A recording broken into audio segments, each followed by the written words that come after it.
আজ আমি আপনাদের পাঠ করে শোনাব বাংলা চলচ্চিত্রের স্বর্ণযুগের বিখ্যাত অভিনেত্রী কানন দেবী সম্পর্কে কিছু অজানা কাহিনী।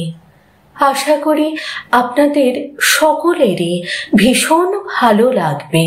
তাহলে শুরু করি আমার আজকের পাঠ কানন দেবীকে নিয়ে। কানন দেবীকে গত প্রজন্মের সুচিত্রা সেন বললেও খুব একটা ভুল হয় না।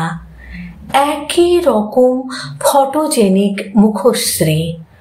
মহানায়িকা যেমন নিজের দমে ছবি হিট করাতেন, কানন দেবীরও ছিল সেই একই দাপট।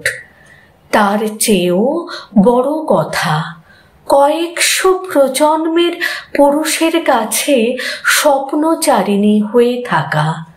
সুচিত্রা সেনের আগেই সে পথ দেখিয়ে গিয়েছিলেন কানন দেবী।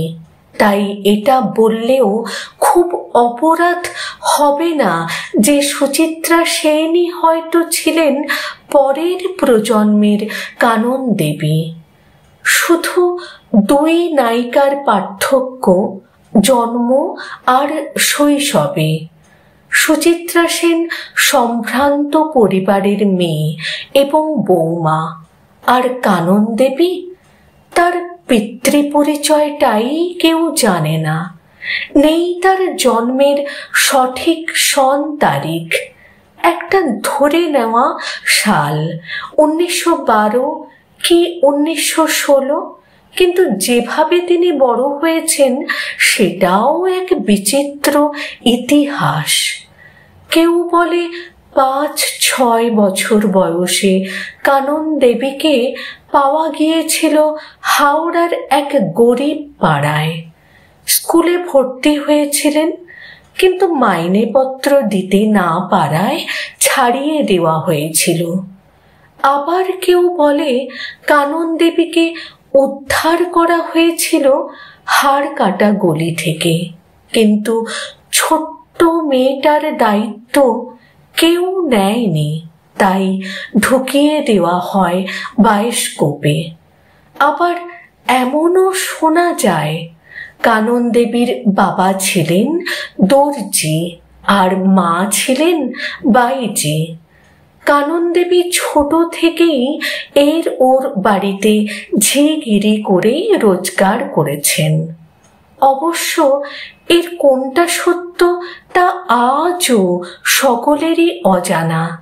তবে যেটা শোনা যায়, কানন দেবীকে বড় করেছেন পরিচারিকা রাজবালা দেবী ও রতন চন্দ্র দাস। অভিনেত্রী নিজেও তাদেরকেই দিয়েছিলেন বাবা মায়ের স্থান। কানন দেবী এটাই বিশ্বাস করতেন তার বাবা মায়ের হয়তো কখনো বিয়েই হয়নি, তাই একটাই কথা বলতেন, কে বাবা কে মা, এই ভেবে বুকের ব্যথা বাড়িয়ে কাজ কি, আমি কানন, এই পরিচয়টুকুই তো যথেষ্ট। লেখনী সংগৃহীত। অসংখ্য ধন্যবাদ জানাই যিনি এই লেখনী সোশ্যাল মিডিয়ায় পোস্ট করেছেন, তাকে আমার তরফ থেকে এবং আমার পরিবারের সকল সদস্যদের তরফ থেকে অসংখ্য ধন্যবাদ জানাই।